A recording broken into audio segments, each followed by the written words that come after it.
Bad boys പ്രതീക്ഷിച്ച പോലെ തന്നെ നല്ല ശോകം പടം. പക്ഷെ ഞാൻ നല്ല മലങ്കട്ട് പടാന്ന് വിചാരിച്ചാൽ ഇത് കാണാമെന്ന് വിചാരിച്ചു. പക്ഷെ എന്ത് മലങ്കട്ടല്ല, ടോർച്ചറിങ് ആണ്. എൻ്റെ പൊന്നെ എജ്ജാതി വെറുപ്പിരി പടമാണ്. നമ്മുടെ റഹ്മാനൊക്കെ എങ്ങനെ ഉണ്ടായ ആളാണ്. പുള്ളിനൊക്കെ അങ്ങോട്ട് മണ്ടനാക്കി കളഞ്ഞ്. പുള്ളി ആ ബാച്ചിലേഴ്സ് പാർട്ടിലേക്ക് കാണിച്ച മുതലാണ് ഇങ്ങനെ മണ്ടനാക്കിയ പുള്ളിനെ. പടം മൊത്തത്തിൽ ശോകം. എല്ലാവരും ഓടിയിട്ട് നിർപ്പിക്കുകയാണ്. ഷീലു ഇബ്രാഹിമാണ് ഇത്. ഷീലു ഇബ്രാഹിം ആ പുള്ളിക്കാരാണ് ഇതിൻ്റെ പ്രൊഡ്യൂസർ.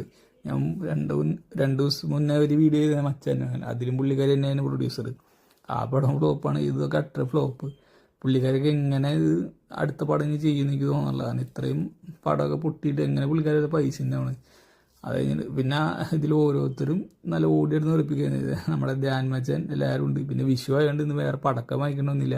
നമ്മുടെ ഈ പടം വെച്ച് അങ്ങോട്ട് അഡ്ജസ്റ്റ് ചെയ്ത് അജാതി ബോംബ് ഒന്നും പറയാനില്ല. മലങ്കൾട്ടിൻ്റെ ഇതിൽ പോലും കൂടില്ല. അങ്ങനെ കണ്ട് രസിക്കായിരുന്നു.